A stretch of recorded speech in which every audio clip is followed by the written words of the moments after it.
Tumati Srinagar village మాది. ఈ మొక్కజొన్న ఇట్లా ట్రాక్టర్తో బోదలు తెచ్చి వేయడం వల్ల ఖర్చు తగ్గుతుంది. నాగలతో అయితే కొంచెం ఖర్చు పెరుగుతూ ఉంటుంది. మళ్ళీ ప్లస్ టమాటా కానీ మొక్కజొన్నకి ఏం డిఫరెంట్ అంటే దానికి కొంచెం వర్క్ ఎక్కువ ఉంటుంది. ఆదాయం పరంగా పర్వాలేదు కూరగాయలు కూడా, కాకపోతే రిస్క్ తక్కువ ఉంటుంది కానీ మొక్కజొన్న వేసుకోవటం. ఇంతకుముందు దీంట్లో టమాటా పండించాం, ఇది ఫస్ట్ టైం మొక్కజొన్న వేస్తాం. దీని గురించి తెలుసుకుందామని తెలుసుకుందాం. 5,000 పెట్టుబడి అవుతుంది. కాకపోతే దానికి నికర ఆదాయం అంటూ ఇంత వస్తుంది అనేది గ్యారెంటీ ఉండదు.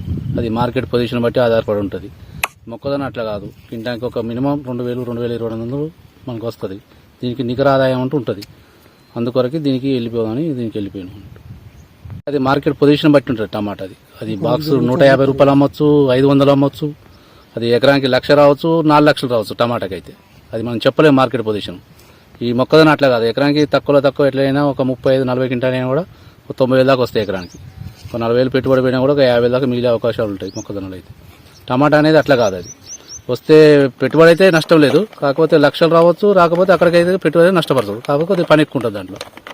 అది పైనీర్ 3x4 వేసినాం, అడ్వాంటేజ్ వేసినాం, ఇంకా అల్ట్రా అట్లాంటి వేసినాం. ఈసారి లక్ష్మీ కంపెనీ వాళ్ళది దాదాని చూద్దాం, ఫస్ట్ టైం అనేది చేస్తున్నాం. ఇప్పుడు దిగుబడి బాగానే వస్తుంది అనుకున్నాం, 35-40 క్వింటాల్ దాకా ఎకరానికి అని వేస్తున్నాయి. టమాటా కోసం 2 years 3 years నుంచి టమాటా వేస్తున్నాం. ఒకసారి మొక్కని వేస్తే భూమి కూడా పంట మార్పిడి కోసం వేస్తున్నాం. అప్పుడు వల్ల భూమి సారవంతంగా పెరిగితే దిగుబడి పెరుగుతూ ఉంటుంది. వేసిన భూమిలో ఊరికే టమాటా వేస్తుంటే వైరస్లు అలాంటి రోగాలు వస్తూ ఉంటాయి. టమాటా సైజు రాదు, ఇబ్బందులు ఉంటాయి. పంట మార్చుకుంటూ పోతుంటే మనకి దిగుబడి ఎక్కువ పెరుగుతుంది. దీనికి అయితే ఎకరానికి వచ్చేసి 30,000 అంటే 2 ఎకరాలకు 50-60,000 అయితే పెట్టుబడి. మీకు తక్కువైనా ఎంత లేదన్నా 70-80 క్వింటాలు వస్తాయి 2 ఎకరాల పేరు మీద. భోజన పద్ధతి వల్ల ఏమవుతుందంటే ఒక ఎకరానికి 4 కూలీలు, మనిషికి 300 కూలీ, 4 1200తోనే ఒక ఎకరం విత్తనం అయిపోతుంది.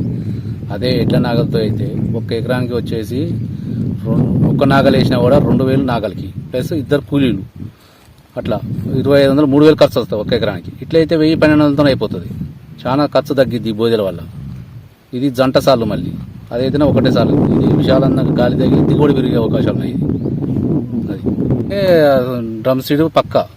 కాకపోతే ఏంటంటే ఈ కట్టెలు ఉండడం వల్ల డ్రమ్ సీడ్ విత్తనాలు కరెక్ట్ పడాయని మనసులో పెట్టి నడుస్తుంది అవుతుంది. అది ఎకరానికి వచ్చేసి ఇది 1,200తో అయిపోతే అది 3,000 డబల్ ఖర్చు పెరుగుతుంది అన్నట్టు, ఓన్లీ విత్తనం వేయడానికే. అట్లా దిగుబడి ఎక్కువ పెరుగుతుంది భోజల వల్ల.